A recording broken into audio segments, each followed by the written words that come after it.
listen up. This is your home. It's the only one you got. This place is pretty, but you can't live there. You can't even get there. So I repeat, this is your home. It's the only one you got. Cherish it, protect it. It's the only one you're going to get. These guys, they're your neighbors. They ain't going away. They ain't leaving. You have to get along with them. So you have to learn to share. You have to get along. You have to learn to get along. Because they are your neighbors. They're not going away. Okay, all this stuff, the animals, the waters, the sky, the ground, the bugs, the fish, the tacos, the people, they're all connected. Everything is connected. They all depend on one another. If you ignore that, you're doomed. Repeat, doomed. Okay, so listen up. It's all one. Not two worlds, not three, one. Just one. So get it in gear. Remember, all is one. Okay? Hit it.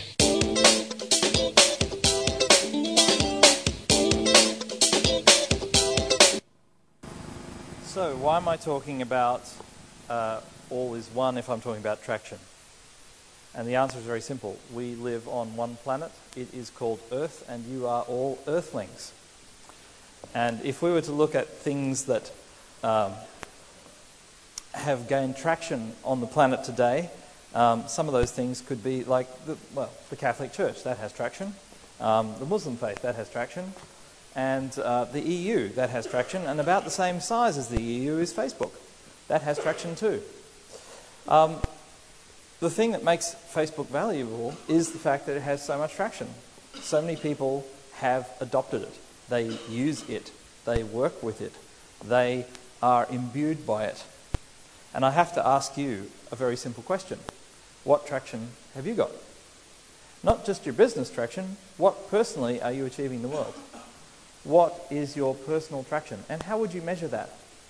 One way to measure your personal traction would be to look at your Twitter followers.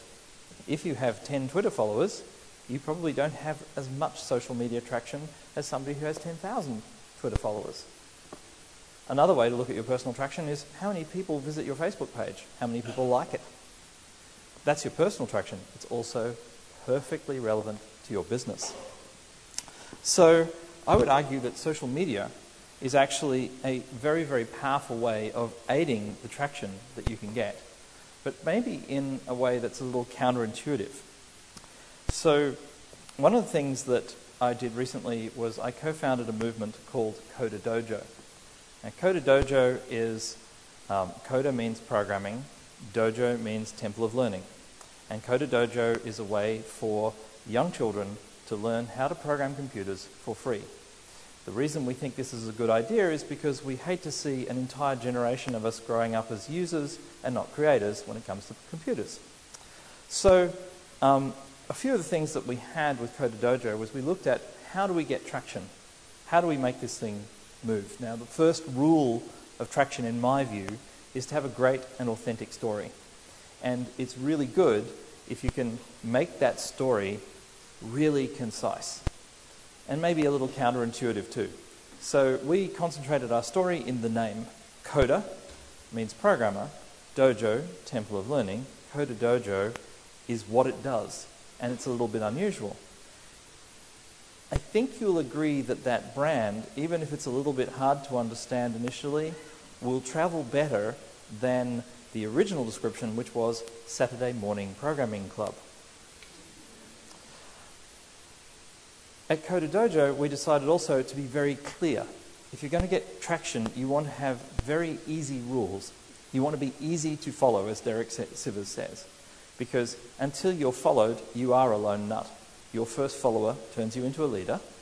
So you want to be easy to follow. And that means having simple rules. So at Coda Dojo, we have one rule. Above all, be cool.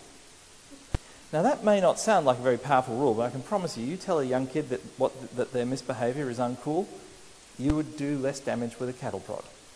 You have to make sure that afterwards you come up to them and you say, when they're doing something nice, you have to make sure you come up and say, oh, and you're cool, that's cool. Because when you say, oh, that's cool, you know, their back stretches up again, their neck stretches up, and they're like, cool again.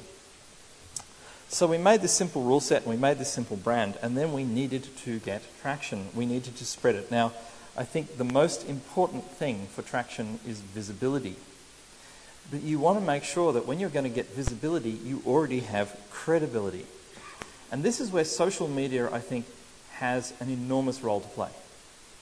See, if you look at a single individual who just walks up to you and says, I'm doing something great, you have no proof, no social proof. You only have their word and their charm. And if they're not particularly charming, it's not going to be particularly effective. So if they tell a great story, you might get a little more interested. But these days, what you're going to do is you're going to Google that person. And you're going to find, if they've got a unique name, you're probably going to find a few things about them. And if they've got a pretty boring name, you're not going to find much about them at all. But if they've got a good social media presence, and they've got an interestingly named product, service, whatever, and they've been a little bit clever, you'll start to find out lots of information about them. And the more social media out there about them, the more blog posts about them, the more Twitter followers, the more stuff on their Facebook, the more credibility they're going to look to have. And the more independent media about them, the more true credibility they're likely to have. Because one other thing I'll tell you about social media is there's a lot of smart people out there, and that audience is much smarter than any individual. And so only the most amazing con artists can survive long in the spotlight of social media. And they may have a flash of brilliance or whatever, but ultimately the truth does come out. So if you are a little bit clever and you've gotten and done your social media stuff so that you've got some credibility, and your desire is traction, and you've built your system and it's working, which is what we did with Coder Dojo, what do you need to get actual traction? Well, what I'm here to tell you is what you need to get actual traction is either a miracle, about 3 to 8 years of work, or mass media.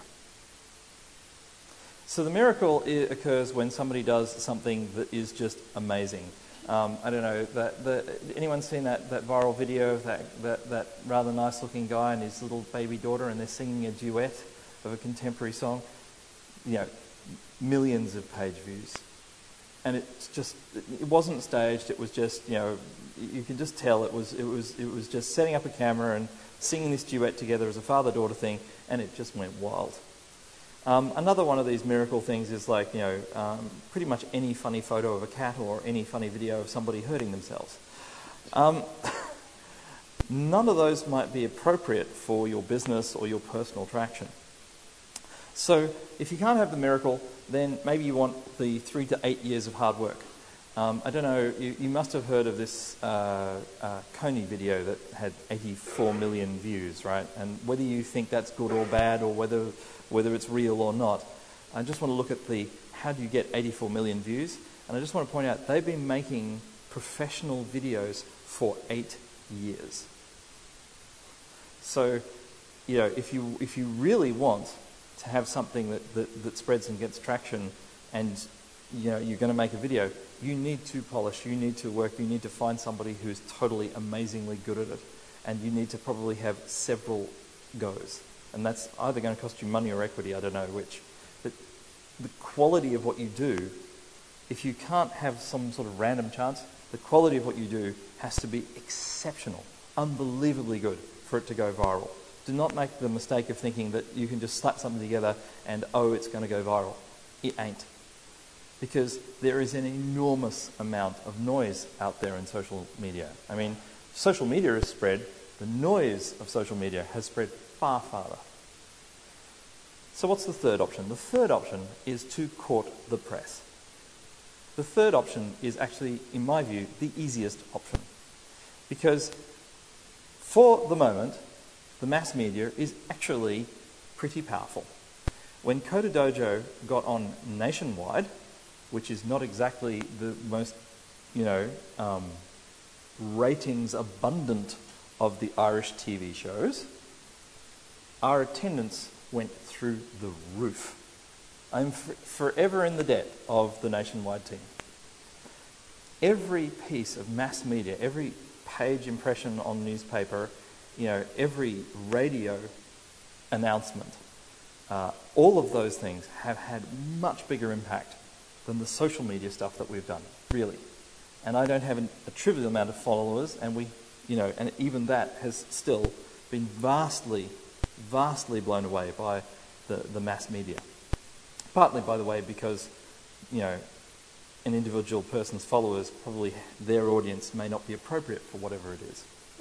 I have a lot of environmental and tech people, that's sort of appropriate, but not enough in Ireland, perhaps. When you look at the mass media impact, if you can get the massive media impact, it's delightful. There is a company, actually, in Canada that specialised in this. They were called 1-800-GOT-JUNK. It was just two guys and a truck and a call-in number. But they did all these incredible stunts, and they just kept getting media impressions. By about year 3 of their business, they were getting $38 million worth of media impressions for a net spend of about 10 grand. Because they were just crazy. I mean, they did stuff like painted themselves green and all went to a sporting event, and then they all unveiled themselves and made a sign in the stands, completely guerrilla, got arrested, tons of media. It was fantastic. I'm not recommending you break the law. Well, perhaps maybe the Digital Millennium Copyright Act. But anyway, the key, though, when you are going after the media is to think of a few things. The first thing that you want to think about is you're doing the media a favour. Do not think that they're doing you a favour. Because I don't know if you've met many journalists, but on about 10 o'clock on an idle Tuesday when their deadline is looming, if you can show them a great story, you are manna from heaven. You are not a hassle. So be manna from heaven. Now, how do you be manna from heaven? Well, firstly, perfect that story I was talking about. Have a catchy name, have a catchy tagline, have some catchy rule sets, and tell the story authentically of where it came from. Tell the crisis that inspired what you do. What is the pain you're solving? Tell the struggle that you've gone through to overcome what it is that allows you to deliver great value. And tell the resolution. Tell them how a customer, how somebody is left feeling. And if possible, make the story about the customer. Make the story about the person. In Cork, we had this wonderful kid come in, very early on in the program, and after 3 months, he released this app called PizzaBot. And we said, that is fantastic. And so we made it our business to get Harry every possible media attention we could, knowing that it would be good for him, good for his business, but it will also help us too. And it worked. I mean, I think PizzaBot was far more well-known than Coda Dojo for quite a while. But that's great. If you can make the media impressions about your customer, fantastic. And there's plenty of opportunity. One thing that you want to make sure, though, is that if you do anything to get into the media, anything to get traction, anything to get in social media, you've got to make sure that what you do is authentic, like authentic, or authentically fake. So if it's genuine authenticity, that's the best. Or if you make it up, make sure that everyone knows you made it up. You want people to get the joke. You don't want them to take the joke seriously. So be authentically fake. Do not lie unless it's in the service of an authentic fake, a joke. When you're actually looking at social media, and let's say you've got your mainstream media out there, the next thing that social media is really, really useful for is capturing the mainstream media and rebroadcasting it and measuring whether your message worked. If you get into the newspapers and you have a lot of Twitter followers and you follow a lot of people on Twitter, you should be able to tell whether your message got out there from the traffic, the noise that comes on Twitter. You should be able to see comments out there. You should be able to see, if you repost that article, you should be able to see comments on the reposts. It's a tremendously powerful way of looking at your own message. Also, social media is rather good for another thing. If you have competitors, definitely use social media to analyse what they're doing. Follow them on Twitter, follow them on Facebook, turn location services on. I've seen some tremendously clever things done. For instance, in a competitive bid process that I was involved in, they followed the due diligence team's Twitter accounts. And they saw that one company's team didn't leave England to go to the country where the acquisition was going on. And so they knew that that company had actually dropped out of the bid. All through Twitter. Amazing. I myself, when I wanted to get a favour from the International Advertising Association, discovered their president had a Facebook account with no friends. And so I friended him. And I was amazed at how friendly and easy it was to then actually get them to do me a whole lot of favours. Because, you know, I had a direct connection to the president.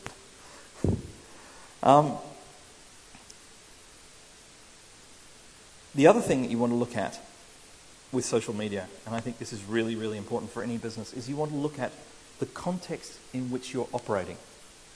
Now, the context is decisive. That is, the entire way something is structured will affect your behaviour. The reason that you are sitting here silently mostly, hopefully looking at the stage, I can't actually see you very well, possibly awake, is that you are in a context that gives you this way. It controls you. It is extremely uncomfortable for you to stand up and do a waltz right now. Please don't. Because the context doesn't suit. The design of the context controls the crowd.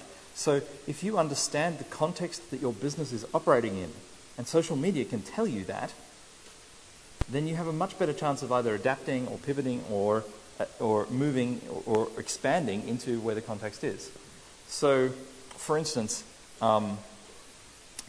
if you were raising funds for an oil drilling rig and you used Twitter around the time that the Transocean thing happened and BP dumped a whole lot of oil into the world, you might get a clue that it wouldn't be a good idea to advertise the fact right then on social media that you were an oil company.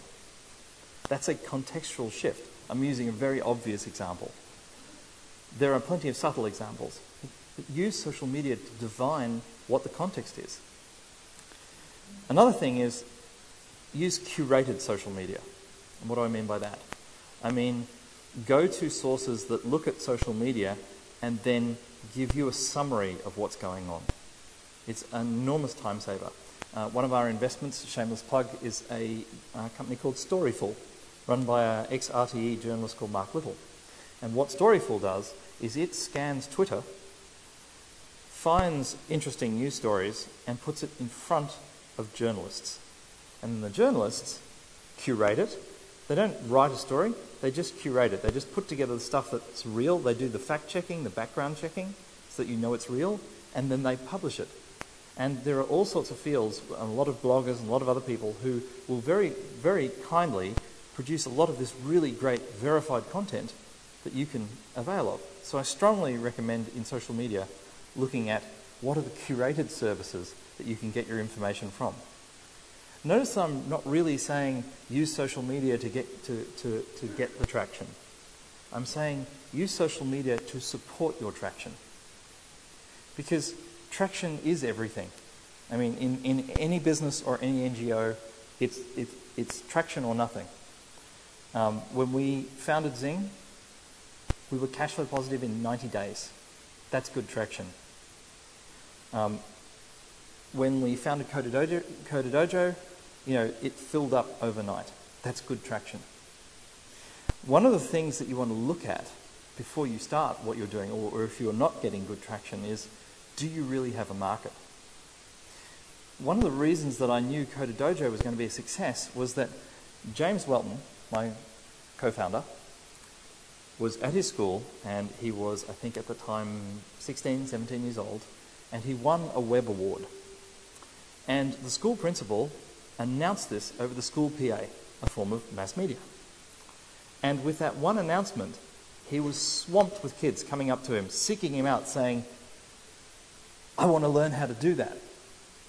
Now, if you think that if you have a random school and one announcement causes a percentage of that school to immediately spend the extra work to seek out that thing, that is a perfect market proof. And when I heard James tell me that story, I went, aha, There is a global market for this. There must be. Because if schools aren't teaching this, then this is something that kids are going to be wanting. I knew there was a market, so it was very easy then for me to go, right, let's put the extra effort into branding and all those other things. With Sing, I knew there was a market because Outlook sucked. Because I'm like really into networking and I have thousands of contacts, and Outlook was the bane of my existence. Microsoft Outlook was just a nightmare. And so when Lars came to me and said, I'm founding a business social network, I said, count me in, I'm there, here's my money, let's go. Because it's something that I wanted. And that's the last thing that I would say. And I think Steve Jobs would also say this. Whatever it is you do, whatever thing, service, product you provide, the best things that you can do are the things that you want yourself. So if you're providing something that you would like to use, you're going to do a better job of it, in my view, than providing something that you're just sort of interested in, but really it's just for the money. Just for the money is a lousy way to do business. And if you look at traction, all the things that I've seen that have developed amazing traction have had that element of personal passion in it. The better it's articulated, the better it works. The better it's delivered, the better it works. But that final element, doing what you would love to have done yourself, doing the thing that you love and getting others into it, that is the thing that is the foundation, the cornerstone of value creation. And when I look at the world, and I look at something like Coder Dojo, I have got 3 young kids. They're all in Coder Dojo. I'm actually doing it not just for the world, but I'm doing it for my kids as well. And so I can see that effort has a little bit of more of my own personal heart in it. Look at your personal traction, the first question that I asked, and then look at where your heart is. And if your personal traction isn't getting there, you're not achieving as much as you want. It doesn't matter where you started from, it doesn't matter what your circumstances are. Look at your own heart in that. Because if it's not getting where you want, it's probably because your heart's not fully in it. Thanks very much.